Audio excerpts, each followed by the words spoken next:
한 주간의 시작인 또 월요일입니다. 우리 옆에 분과 함께 인사 나누실까요? 복음이면 가능합니다. 복음이면 가능합니다. 예, 감사합니다. 요한복음 10장은요, 선한 목자의 비유로 이야기가 시작됩니다.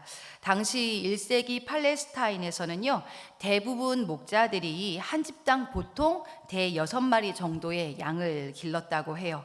낮에는 풀밭에서 꼴을 먹이고 또 밤이 되면 여러 목자들이요, 커다란 공동 우리를 만들어서요, 양들을 모았던 것이죠. 낮에는 그렇게 우리의 문은 딱 하나였다고 하는데요, 그러다가 날이 새면은 목자가 양들을 찾으러 오겠죠. 그런데 정말 기가 막히게도 양들이 자기 목자의 음성을 안다라는 거예요. 그래서 실제로 양들이 자기 주인이 아닌 타인의 음성을 들으면 오늘 5절의 말씀처럼 실제로도 도망을 다녔다고 합니다. 그러한 문화적 배경을 바탕으로요, 예수님께서 오늘 이 선한 목자의 비유를 들고 계신 것입니다. 여기에 나오는 양의 문은 바로 예수 그리스도라고 7절에 기록되어 있죠. 오직 예수님으로만 우리 안에 들어갈 수 있는 거예요. 이 문으로 들어가지 않으면 다 절도요, 강도래요. 이 절도와 강도가 상징하는 것은요, 거짓 선지자, 거짓 종교 지도자들, 이단 세력들이 되겠죠. 이 절도와 강도의 목적은요, 양들을 도둑질하고 죽이고 결국에는 멸망시키는 것입니다. 반면 우리 주님은 어떠십니까? 양들로 하여금 생명을 얻게 하고 또 더 풍성히 얻게 하려는 것이 우리 주님이 오신 목적이었죠. 또한 사꾼의 존재도 등장합니다. 이들은 겉으로는 목자의 모습을 하고 있지만 결국 돈 때문에 일하는 사람들입니다. 이러한 자들은요, 정작 일이나 도둑대가 오면 양을 버리고 도망가 버리는 인물들이었죠. 당시 바리새인들도 이들에 해당되었으며 오늘날에는 형식적으로 사역을 감당하는 교회 안의 지도자들을 뜻하기도 합니다. 오늘 본문 안에서는요, 양과 목자의 모습이 참 마음에 감동으로 다가오는데요.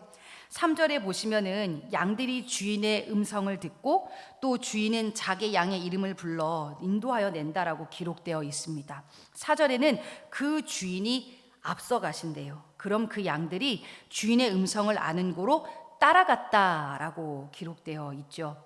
이 양이라는 존재가 여러분 어떻습니까? 굉장히 연약하잖아요. 그 시력도 안 좋은 것으로 여러분 유명하죠.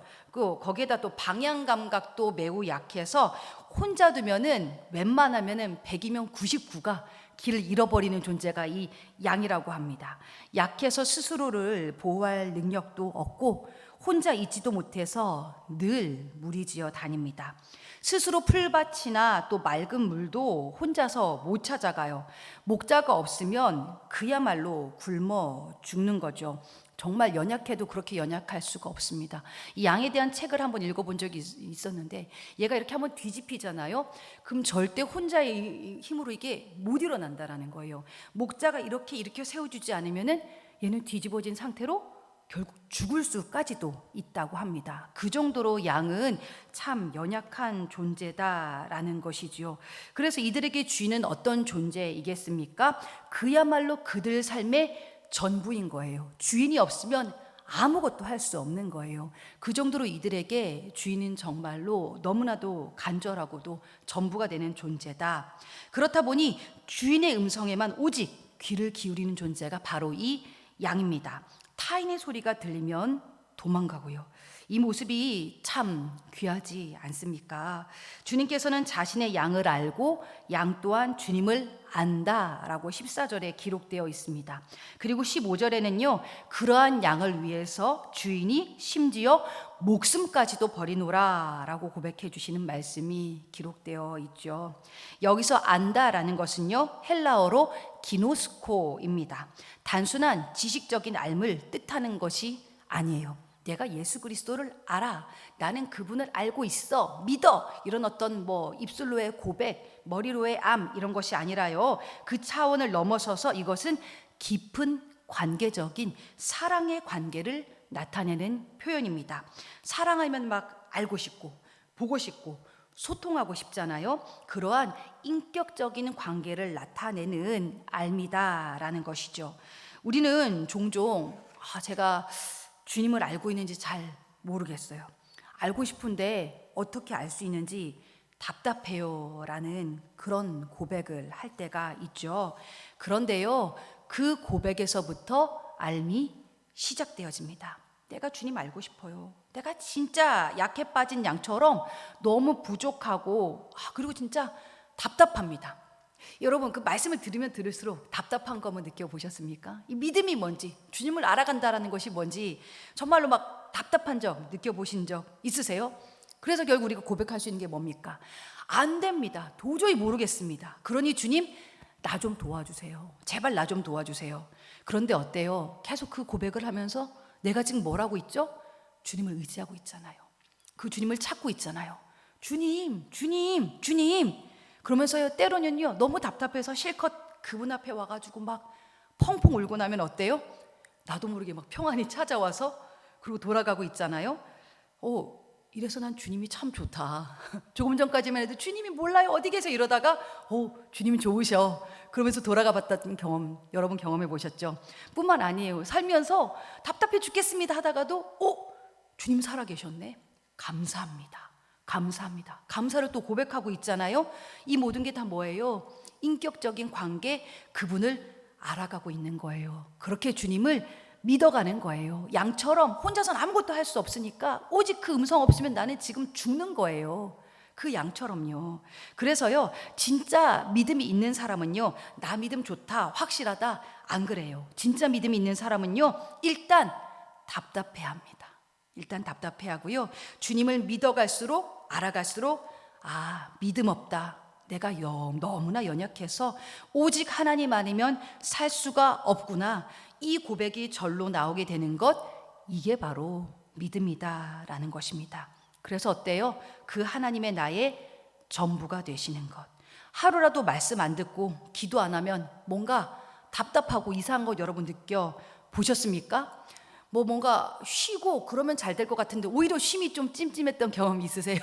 쉬고 나면 영적 패턴이 무너져서 오히려 하나님과의 소통의 부재로 인해서 뭔가 답답했던 그런 경험들 해 보셨죠? 그거 왜 그렇습니까? 내가 그분의 양이고 그분이 나의 주인 되시기 때문이죠. 오직 그 음성을 따라가야만 나는 행복한 거예요. 9절 말씀처럼요, 그렇게 살아가게 되어질 때에 들어가며 나오며 꼴을 얻게 되는 것입니다. 영적 풍요로운 삶을 살게 된다는 것이죠. 하지만 이렇게까지 말씀하셔도 19절부터는 또다시 유대인들의 논쟁이 시작되죠. 그들은 표적을 봐도 믿지 못했고 예수님을 눈앞에 보고서도 결국 믿지 못했습니다. 왜요? 안 믿기로, 안 듣기로 작정했거든요. 심지어 주님을 돌로 치려고까지 했죠. 결국 40절에 보니 주님은요, 요단강 저편 요한이 처음으로 세례 베풀던 곳으로 가버리십니다. 때는 계절상 겨울이었는데요, 이때 주님의 마음이 굉장히 씁쓸하셨을 것 같아요. 다 보여주고 표적까지 보여주고 그렇게 설명을 해도 못 듣고 죽이려고까지 했었던 유대인들. 그래서 오죽 답답하셨으면요, 38절에 유대인들 향해서 그런 말씀도 하셨어요. 나를 믿지 아니할지라도 말이야, 너네 내가 행한 아버지의 일, 그 일은 좀 믿어봐봐. 그러면 깨달아 알리라 라고 말씀을 하시죠. 내가 안 믿어져? 그럼 내가 행한 일들을 조금 한번 기억해 보겠니? 하나님의 그 역사하심을 조금 기억해 보겠어? 그러면은 그렇게 하다가 어느 순간에 믿음이 생길 수도 있을 텐데 라는 것이죠. 여러분, 우리도 그렇지 않습니까? 때로는 신앙의 어떤 새신자들을 보면은 예수 그리스도는 잘 믿어지지 않지만 일단 그분께서 행하신 일들로 인해서 경험을 통해서 우리가 믿음을 갖게 될 때가 있잖아요.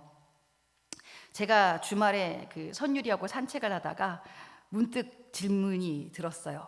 선율아, 너는 하나님이 믿어지니? 그 질문을 하게 되더라고요. 근데 선율이 고백이 참 놀라웠어요. 그러자 선율이가 아주 당연하게 나는 우리 외할머니랑 우리 이삭이 삼촌을 보면 하나님이 믿어져 라고 그러더라고요.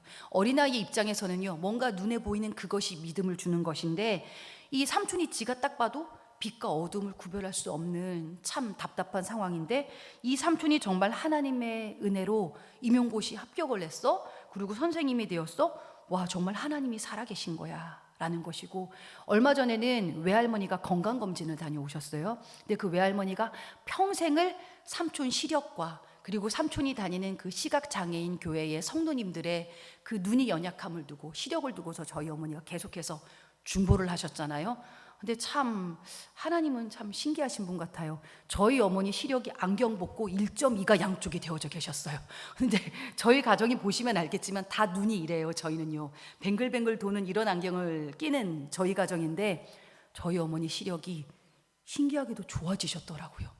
저조차도 신기했어요. 그래서 저희 어머니는 글씨를 참 잘 보십니다.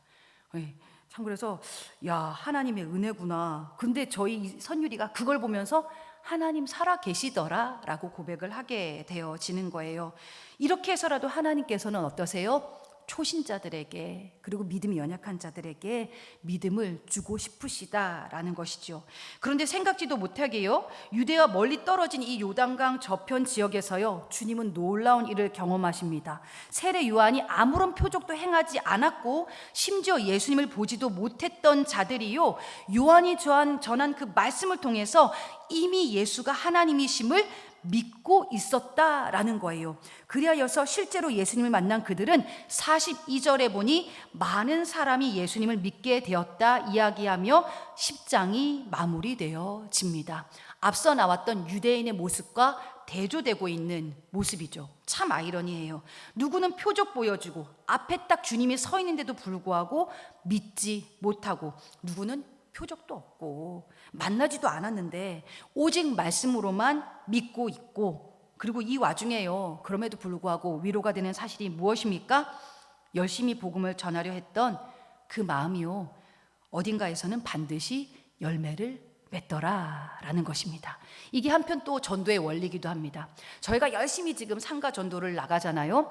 당장 눈앞에 보이는 결실이 웬만하면 없어요, 여러분. 그거는 기억하셨으면 좋겠어요. 10집 가면은 한 집 올까 말까가 사실은 이 일의 확률이에요. 말 그대로 지역 섬김이에요. 꼭 우리 교회 와야지, 이 마음은 비우시고 영혼 살려야지, 섬겨야지, 정말로 주님의 사랑 전해야지, 이 마음으로 접근하시기 바랍니다. 그러면요, 기가 막히게 하나님께서 이 생각지도 못했던 요단강 저편의 지역의 주민들처럼요, 그 생각지도 못했던 다른 누군가가 복음을 듣고 구원을 받는 일이 일어나요. 어제와 같이요. 저희는 지역 전도를 시작했잖아요. 근데 하나님께서 생각지도 못했던 사람들을 저희 공동체에 보내주시잖아요. 특별히 저에게 어제 굉장히 참 정말 이 귀한 분들의 방문이 너무나도 힘이 되었는데, 고3이 된 우리 예지의 방문이 참 많이 위로가 되었어요. 구현우 집사님 딸이죠. 저희 예지가 제 그 초등학교 6학년 그때부터 제가 만났고 중3 될 때까지 제가 보고 왔는데, 특별히 중3 때 이 예지가 말씀에 대한 은혜가 막 스펀지처럼 말씀을 빨아들이는 아이였거든요.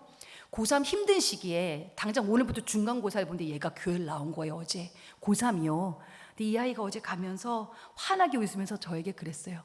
목사님, 저 오기 잘했어요. 여기 오기 잘했어요. 그 고백을 하고 가더라고요. 얼마나 마음이 많이 불안했을까. 그런데 이 아이가 말씀 듣고 은혜 받고는 오기 참 잘했어요. 그리고 가서도 이 녀석이 카톡을 하는데 말씀의 은혜 받았어요. 고3이요. 말씀의 은혜를 참 많이 받았어요 라고 하는데, 생각지도 못했잖아요.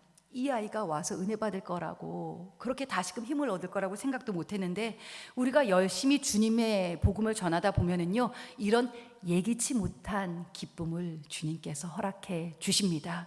그런 까닭에요, 또 이 전도가 섬김이 참 보람있고 감사한 작업인 것 같습니다. 선을 해가네 낙심하지 말지니, 생각지도 못한 그 여정과 그 시간 가운데에 반드시 주님께서는 응답해 주십니다. 말씀을 마무리합니다. 우리의 삶에 예수 그리스도께서 선한 목자가 되어주심에 감사드립니다. 연약하고 분별도 못하고 혼자서는 아무것도 할 수 없는 우리기에 오늘도 오직 내 앞에 앞장서서 가시는 그 주님 옷자락만 바라보면서요, 그 옷자락 꼭 붙잡고 부지런히 주님만 따라가는 우리 모두가 되어질 수 있기를 주님의 이름으로 축복합니다. 이 시간 우리 요한복음 10장 말씀을요, 다 같이 한 목소리로 합독하도록 하시겠습니다. 요한복음 10장입니다. 시작. 내가 진실로 진실로 너희에게 이르노니 문을 통하여 양의 우리에 들어가지 아니하고 다른 데로 넘어가는 자는 절도며 강도요 문으로 들어가는 이는 양의 목자라. 문지기는 그를 위하여 문을 열고 양은 그의 음성을 듣나니 그가 자기 양의 이름을 각각 불러 인도하여 내느니라. 자기 양을 다 내놓은 후에 앞서가면 양들이 그의 음성을 아는 고로 따라오되 타인의 음성은 알지 못하는 고로 타인을 따르지 아니하고 도리어 도망하느니라. 예수께서 이 비유로 그들에게 말씀하셨으나 그들은 그가 하신 말씀이 무엇인지 알지 못하니라. 그러므로 예수께서 다시 이르시되 내가 진실로 진실로 너희에게 말하노니 나는 양의 문이라. 나보다 먼저 온 자는 다 절도요 강도니 양들이 듣지 아니하였느니라. 내가 문이니 누구든지 나로 말미암아 들어가면 구원을 받고 또는 들어가며 나오며 꼴을 얻으리라. 도둑이 오는 것은 도둑질하고 죽이고 멸망시키려는 것뿐이요 내가 온 것은 양으로 생명을 얻게 하고 더 풍성히 얻게 하려는 것이라. 나는 선한 목자라. 선한 목자는 양들을 위하여 목숨을 버리거니와 삭구는 목자가 아니요 양도 제 양이 아니라. 이리가 오는 것을 보면 양을 버리고 달아나나니 이리가 양을 물어가고 또 해치느니라. 달아나는 것은 그가 삭군인 까닭에 양을 돌보지 아니함이나 나는 선한 목자라. 나는 내 양을 알고 양도 나를 아는 것이 아버지께서 나를 아시고 내가 아버지를 아는 것 같으니 나는 양을 위하여 목숨을 버리노라. 또 이 우리에 들지 아니한 다른 양들이 내게 있어 내가 인도하여야 달 터이니 그들도 내 음성을 듣고 한 무리가 되어 한 목자에게 있으리라. 내가 내 목숨을 버리는 것은 그것을 내가 다시 얻기 위함이니 이로 말미암아 아버지께서 나를 사랑하시느니라. 이를 내게서 빼앗는 자가 있는 것이 아니라 내가 스스로 버리노라. 나는 버릴 권세도 있고 다시 얻을 권세도 있으니 이 계명은 내 아버지에게서 받았노라 하시니라. 이 말씀으로 말미암아 유대인 중에 다시 분쟁이 일어나니 그 중에 많은 사람이 말하되 그가 귀신 들려 미쳤거늘 어찌하여 그 말을 듣느냐 하며 어떤 사람은 말하되 이 말은 귀신 들린 자의 말이 아니라 귀신이 맹인의 눈을 뜨게 할 수 있느냐 하더라. 예루살렘의 수전절이 이르니 때는 겨울이라. 예수께서 성전 안 솔로몬 행각에서 거니시니 유대인들이 애워싸고 이르되 당신이 언제까지나 우리 마음을 의욕하게 하려 하나이까. 그리스도이면 밝히 말씀하소서 하니 예수께서 대답하시되 내가 너희에게 말하였으되 믿지 아니하는도다. 내가 내 아버지의 이름으로 행하는 일들이 나를 증거하는 것이거늘 너희가 내 양이 아니므로 믿지 아니하는도다. 내 양은 내 음성을 들으며 나는 그들을 알며 그들은 나를 따르느니라. 내가 그들에게 영생을 주노니 영원히 멸망하지 아니할 것이요 또 그들을 내 손에서 빼앗을 자가 없느니라. 그들을 주신 내 아버지는 만물보다 크심에 아무도 아버지 손에서 빼앗을 수 없느니라. 나와 아버지는 하나이니라 하신대 유대인들이 다시 돌을 들어 치려하거늘 예수께서 대답하시되 내가 아버지로 말미암아 여러 가지 선한 일로 너희에게 보였거늘 그 중에 어떤 일로 나를 돌로 치려하느냐. 유대인들이 대답하되 선한 일로 말미암아 우리가 너를 돌로 치려는 것이 아니라 신성 모독으로 인함이니 내가 사람이 되어 자칭 하나님이라 함이로라. 예수께서 이르시되 너희 율법에 기록된 바 내가 너희를 신이라 하였노라 하지 아니하였느냐. 성경은 폐하지 못하나니 하나님의 말씀을 받은 사람들은 신이라 하셨거든. 하물며 아버지께서 거룩하게 하사 세상에 보내신 자가 나는 하나님의 아들이라 하는 것으로 너희가 어찌 신성모독이라 하느냐. 만일 내가 내 아버지의 일을 행하지 아니하거든 나를 믿지 말려니와 내가 행하거든 나를 믿지 아니할지라도 그 일은 믿으라. 그러면 너희가 아버지께서 내 안에 계시고 내가 아버지 안에 있음을 깨달아 알리라 하시니 그들이 다시 예수를 잡고자 하였으나 그 손에서 벗어나 나가시니라. 다시 요단강 저편 요한이 처음으로 세례 베풀던 곳에 가사 거기 거하시니 많은 사람이 왔다가 말하되 요한은 아무 표적도 행하지 아니하였으나 요한이 이 사람을 가리켜 말한 것은 다 참이라 하더라. 그리하여 거기서 많은 사람이 예수를 믿으니라. 아멘.